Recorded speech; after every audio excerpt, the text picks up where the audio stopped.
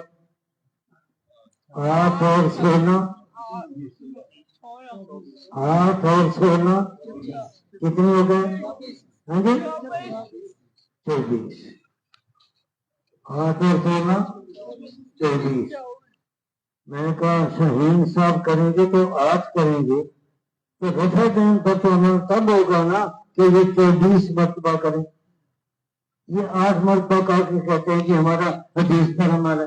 حدیث پر تو تم عمل ہوگا کہ 24 دفعہ کریں. 16 رفع دین سجدے والی بھی کریں. اب میں نے نسائی شریف کھولی, یہ سیاستہ میں سے ہے تو اس میں انہیں سجدے سے پہلے والا رفع دین اور سجدے کے بعد والا رفع دین اس کی حدیثیں نقل کی. تو میں نے شاہین صاحب کو کہا شاہین صاحب یہ دیکھو یہ دیکھو. اب شاہین صاحب فوراً کہتے ہیں کہ جی وہاں اگر رفع دین سجدے کے بعد کے رفع دین کی حدیثیں ہیں تو آگے ترک کا باب بھی تو ہے نا, ترک کا باب بھی ہے. اب میں نے کہا ڈاکٹر صاحب مسئلہ حل ہو گیا. اس حدیث سجدے والے رفع دین کی حدیثیں ہیں لیکن شاہین صاحب کہتے ہیں کہ آگے ترک والی حدیثیں بھی ہیں. میں نے کہا پتہ چل گیا کہ مسئلے کے اندر رفع دین کے مسئلے میں تبدیلی آئی ہے, تبدیلی آئی ہے. اور تبدیلی کا رخ کیا ہے؟ رفع دین کرنے سے نہ کرنے کی طرف. تبدیلی کا رخ کیا ہے؟ رفع دین کرنے سے نہ کرنے کی طرف. تو پہلے یہ 24 رفع دین ہوتے تھے لیکن پتہ یہ خود بتا رہے ہیں کہ سجدے والا ہوتا تھا اور پھر اس کو چھوڑ دیا گیا. اب میں نے رکوع والے رفع دین کا باب نکالا.